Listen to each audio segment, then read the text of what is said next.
மூதேவி முண்டா பிள்ளைங்கோ என்ன இப்படி போரிய போத்திருக்கீங்களா? ஐயோ முக்காடு எடுக்க மாட்டாளே பெரியவளா? என்ன அப்படி இருக்கிறாளவா? ஆனா மூதேவி முண்டா பிள்ளை பிராமணா வந்து இப்படி ஒரு காலை எழுந்து சாணமான முடிச்சுட்டு நாமத்தை சாத்திண்டு என்ன சக்கச்சேன்னு வந்திருக்க.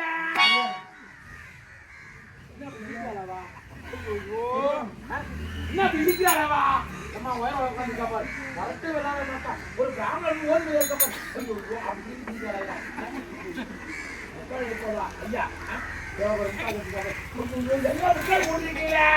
என்ன காரணம்? பிராமணன் எப்படி வந்திருக்கா பாத்துடுவா.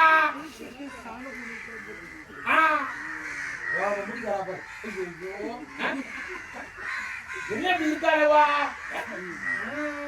நாளை ஆகுது வாரியவர்களே. நான் தான் ஒரு ஏழ்மை பிராமணன், ராமபிரான் வைத்த பிராமணன். ஆதிராஜ வேஷாருங்குவா அந்த ராம்தார் ஐயா அவர் சொன்னார் அல்லவா, ஒருவர் பிறக்கும் போது எதுவும் கொண்டு வருவதில்லை, இறக்கும் போது எதுவும் கொண்டு போவதில்லை. அதனாலே சிவனிடத்திலே வாங்கிடலாம் வரம். யார் ஒருவர் எதிர்த்தாலும் அன்றவர் உடலிலிருந்து பேர்பால் வரும் உங்கள் காரணம் என்று அந்த வரத்தை இந்த ஏழை அவனுக்கு தாரை பார்த்து தலை செய்து கொடுத்துருவா. அப்பாடி அழைக்க வேணுமானால் அதற்குண்டானது எல் பைசா தர்பல் சமுத்தி சித்தாடை வேண்டும் இடத்தில் இருக்கிறதா சுவாமி? ஏன் அந்த பொருளெல்லாம் இல்லையா? நான் வாங்குறேன் சுவாமி. என்ன செய்வது? ஆமாம் 5 ரூபாய்க்கு ஜீவன் நீங்குவா இருந்தா அதுக்கு ஒரு வழி இருக்கிறது.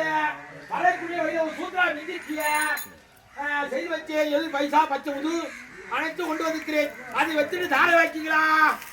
வேதங்கள் கற்றவர் தாங்கள்.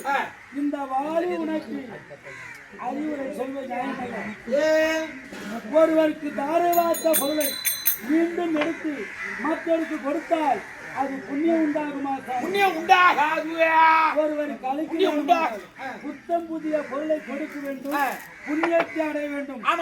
அப்படி இந்த வாரிக்கு புண்ணியம் கிடைக்க வேண்டும் என்று உனக்கு உள்ளம் இருந்தால் உலகத்திலே 32 தான தர்மம் உண்மைதான். அந்த 32 தானத்தை செய்தவர் இந்த விச்சன்னான கிராமத்தில் உயர்த்துவார். எவா அவருடைய நாமதேயம் என்ன ஐயா?